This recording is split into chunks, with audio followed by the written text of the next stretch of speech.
The story begins not in the marble halls of a mansion, but on the restless waters of New York Harbor, where a young boy named Cornelius Vanderbilt rowed passengers across the bay for a few cents a trip. The year was 1810, and America was still a nation in its adolescence, raw, wild, and full of promise. The boy who would one day be called the Commodore was not born into wealth, nor privilege, nor education. He was born into hunger, the kind of hunger that drives men to carve their names into the bones of history. Cornelius grew up in Staten Island, the son of a poor ferryman. His hands were calloused before he was a teenager, his back hardened by labor and salt wind. He wasn't polished, nor refined, and certainly not gentle, but he had one thing that set him apart: vision. Even as a boy, he saw movement everywhere: ships, trade, ports, and understood that whoever controlled that movement controlled the heartbeat of a growing nation. At 16, with a loan of just $100 from his mother, Cornelius bought his first boat, a small, single-masted vessel that could barely cut through the chop of the bay.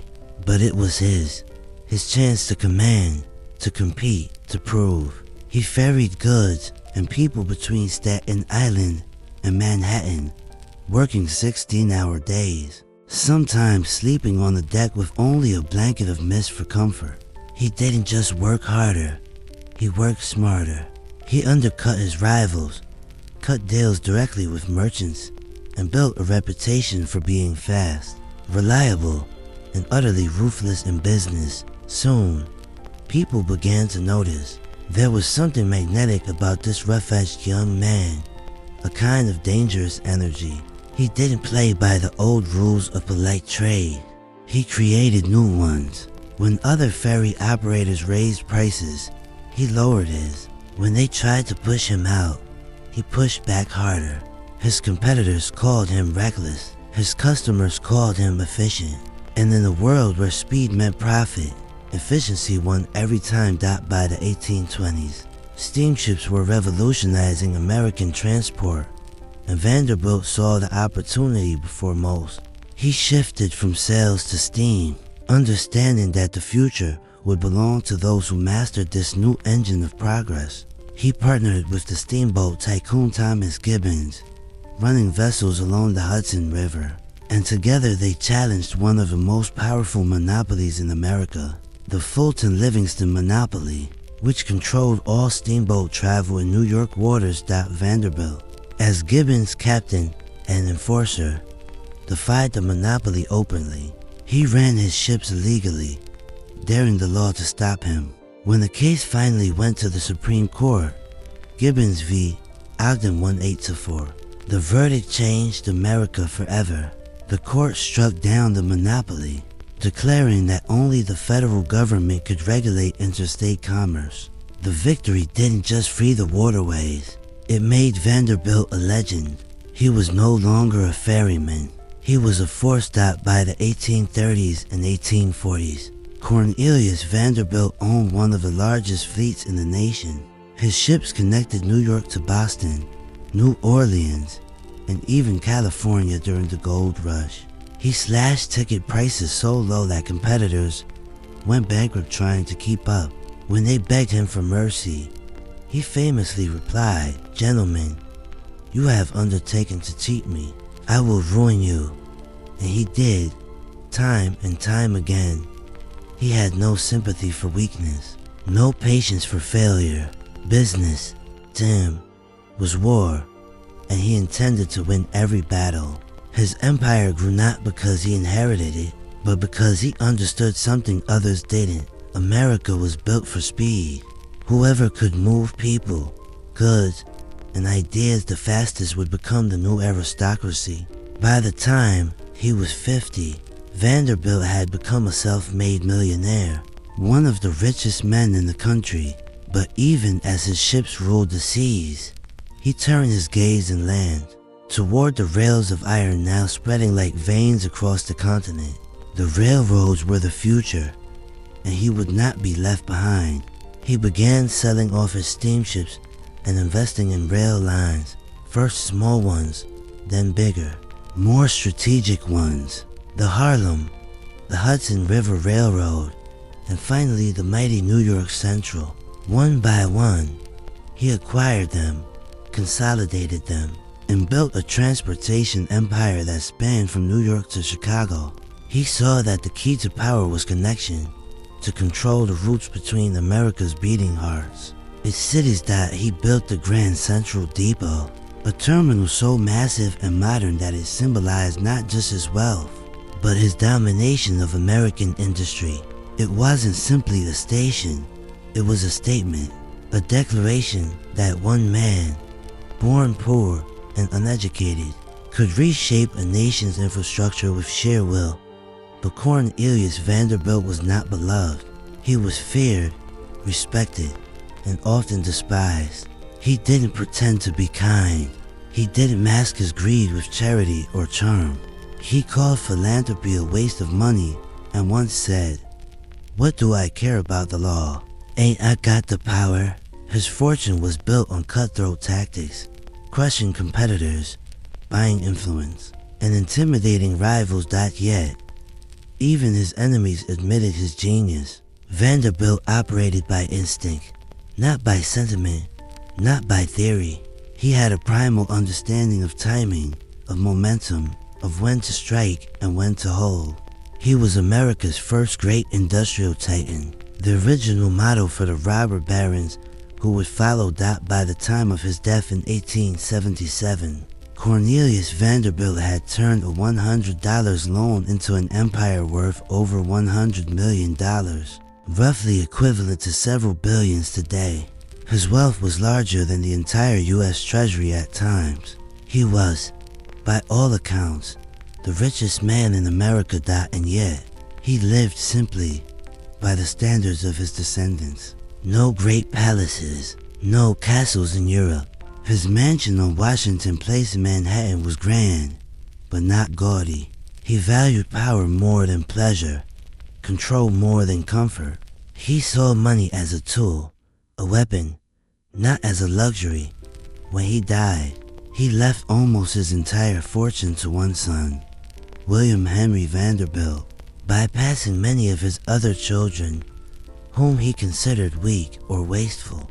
It was a ruthless decision, but in his mind, the empire had to be preserved by strength, and for a time, it worked. Under William Henry, the Vanderbilt fortune doubled, and the name became synonymous with American aristocracy.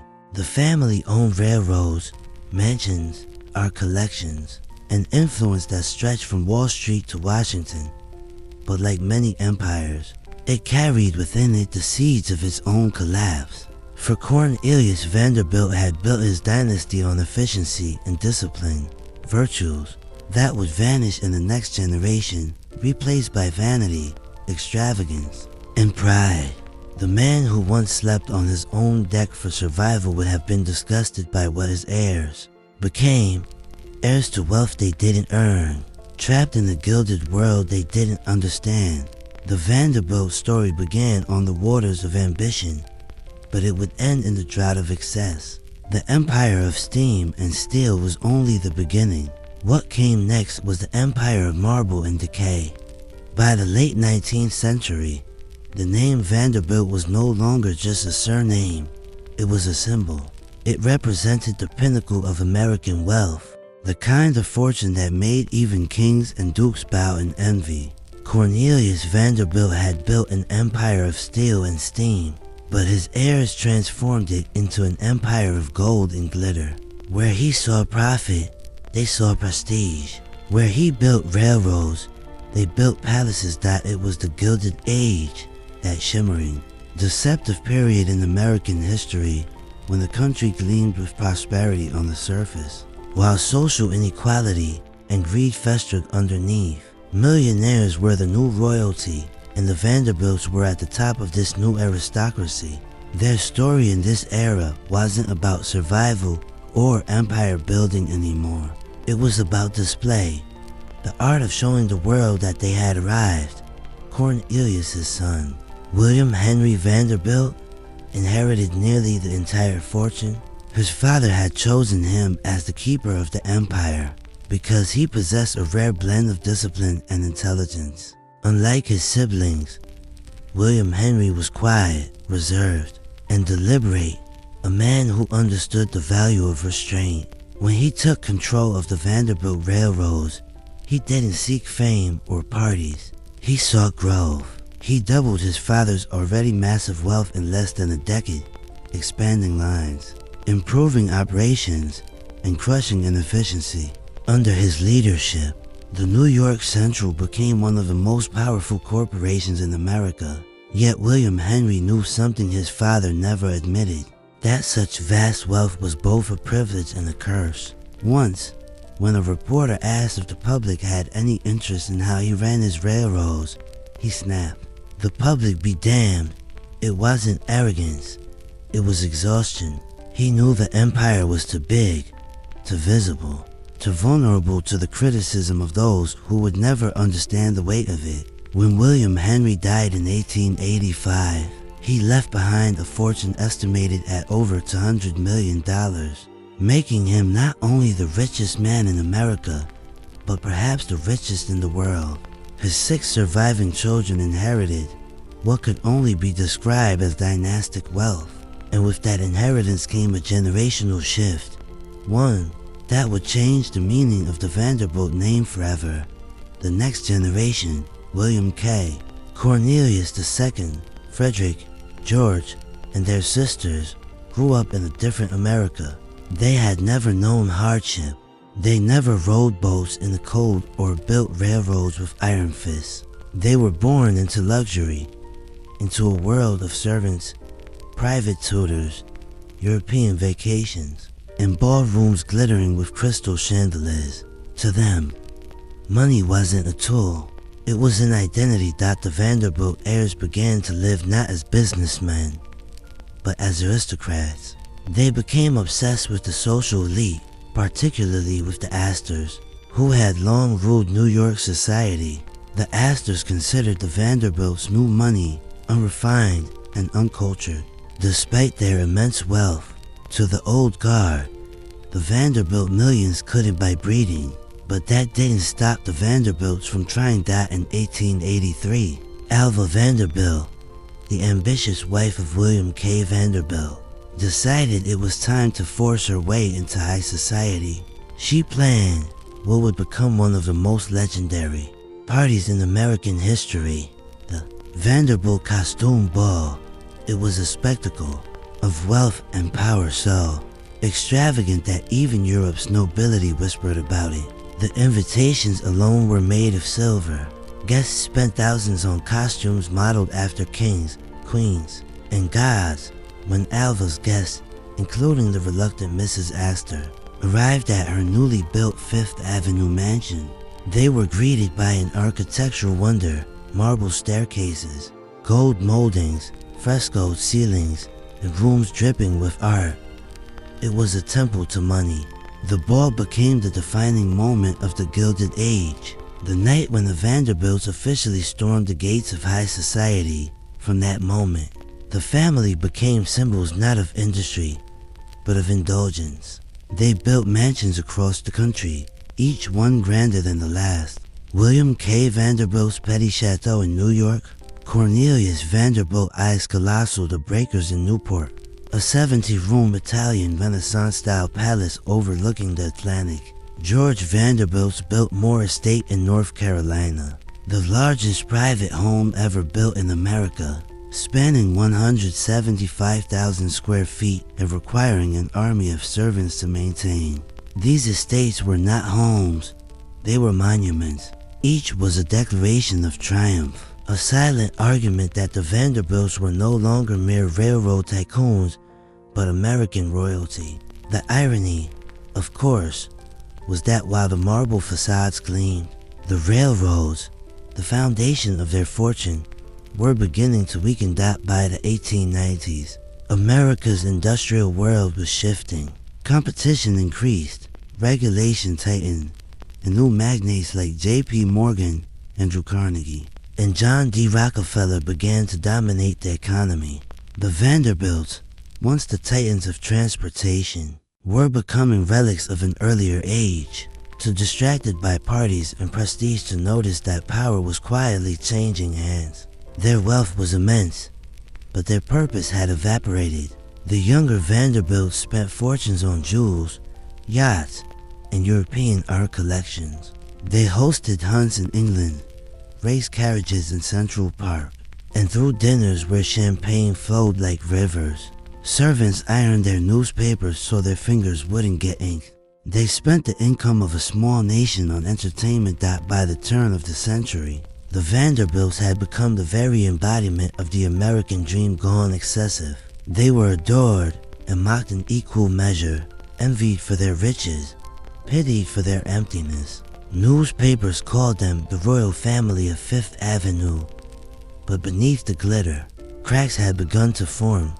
The family's vast fortune was being divided generation by generation, diluted by inheritances and marriages. The railroads, once the core of their empire, began to lose profitability. The world was changing, the automobile was rising, and the golden age of steam was fading. The Vanderbilts continued to spend as if wealth were eternal, as if the fountains of fortune would never run dry. But they had forgotten what Cornelius Vanderbilt knew so well, that money without discipline is just sand slipping through the fingers. By the early 20th century, even their grand mansions began to symbolize something tragic, a desperate attempt to cling to a world that no longer existed. Servants were harder to find, taxes were rising, maintenance costs were astronomical.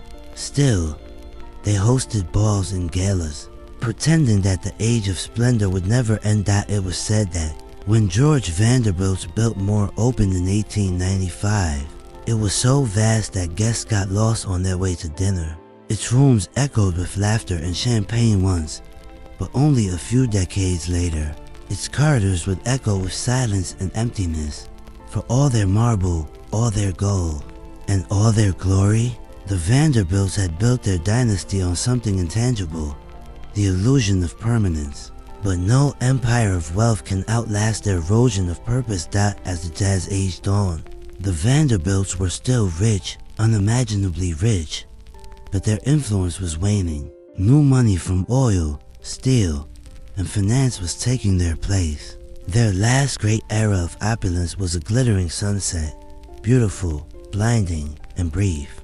By the 1920s, the great Fifth Avenue mansions were being sold or demolished. The family's vast estates were being broken apart. The empire of steam had become an empire of social climbing, and soon, even that would fade. The age of excess was magnificent to behold. But behind the velvet and chandeliers was a truth that history never forgets. When wealth becomes identity, the fall is inevitable. The Vanderbilts had conquered America's economy, and then, slowly, they were conquered by their own extravagance. By the dawn of the 20th century, the Vanderbilt name still shimmered, but the shine was hollow. The echo of their power still rang through the marble halls of their mansions. Yet behind those gilded doors was a quiet truth. The fortune that once defined America was beginning to unravel. The dynasty that had once ruled the railroads, that had built castles and defined luxury itself, was starting to slip into the fog of history. The first cracks appeared not with scandal or tragedy, but with something far more subtle. Time eroded the empire like salt against iron. The money that Cornelius Vanderbilt had amassed through shrewdness and willpower was now scattered across generations who had never known the grind of labor, the sting of laws, or the hunger that drove him.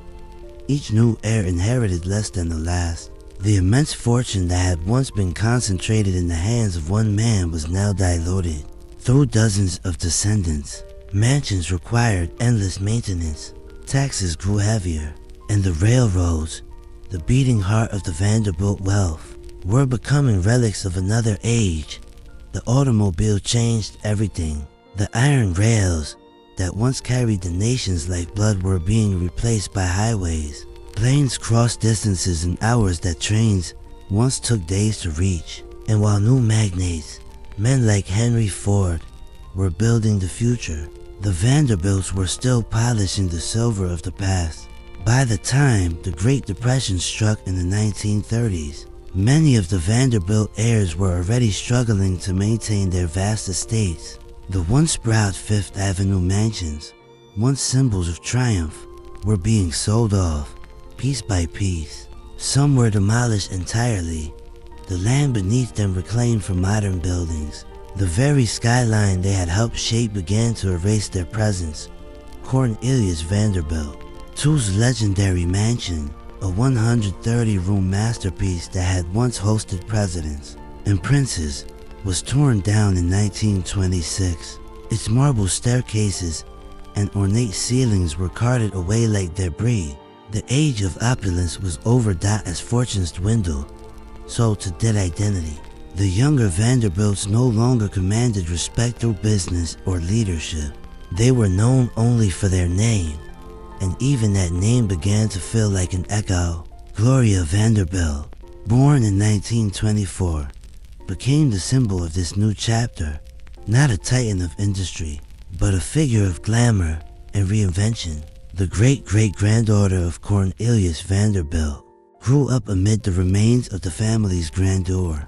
Raised in a world that still whispered of old money but could no longer sustain it, her childhood was marked not by wealth's comfort, but by its consequences, custody battles, scandal, and the emptiness that comes when money outlives meaning. As she grew older, Gloria carved her own path: artist, actress, designer. Her name became a brand, a whisper of aristocracy repackaged for the modern world. She built the famous Gloria Vanderbilt jeans, a fashion empire that carried the family name back into the headlines, not through railroads or mansions, but through denim and marketing. Yet the deeper symbolism was impossible to ignore. The fortune that once built America's railways was now stitched into blue jeans, the symbol of everyday labor. The dynasty had completed its circle, from working class origins to unimaginable wealth, and back again to the marketplace. But even as the family faded financially, the mythology of the Vanderbilts endured. Their legacy became a mirror for the American dream itself, the rise from nothing, the glory of success, and the inevitable decay when purpose is replaced by privilege. By the late 20th century, only fragments of the Vanderbilt wealth remained. The Biltmore estate, once George Vanderbilt's private home, had to be open to the public just to survive. Visitors wandered its halls not as guests, but as tourists, marveling at a forgotten age of luxury. What was once a private symbol of pride was now a museum to the impermanence of wealth. The Vanderbilt descendants scattered into different walks of life: writers, musicians, journalists, and ordinary professionals.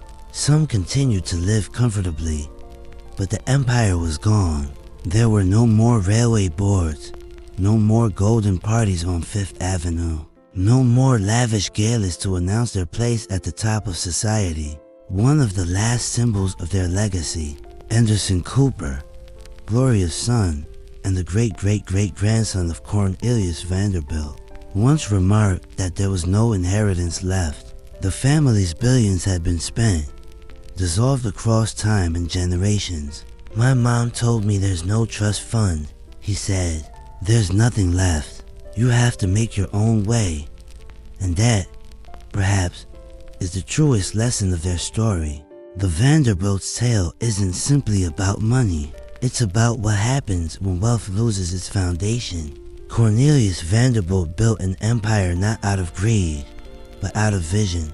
He saw opportunity where others saw impossibility. He understood the value of persistence and purpose. His descendants, born into ease, never had to earn their fortune, and so they never learned how to sustain it. Wealth, like empire, demands vigilance. Without it, it becomes a mirage, beautiful, shimmering, but doomed to fade. By the end of the 20th century, the Vanderbilt name remained famous, but not for railroads not for business, and not even for wealth. It remained as a symbol of rise, of excess, and of decline, a warning carved into the annals of American history. When visitors walk the halls of the Biltmore today, they often marvel at its grandeur.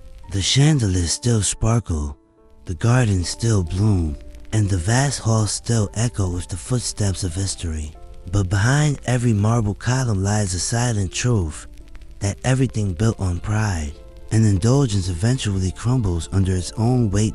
In the quiet corners of that great estate, one can almost hear the faint whispers of the past, the laughter of the Vanderbilts during a gala, the music of a long-forgotten orchestra, the clinking of champagne glasses, and beneath it all, the voice of Cornelius himself, whispering through time, work, not wealth, builds legacy.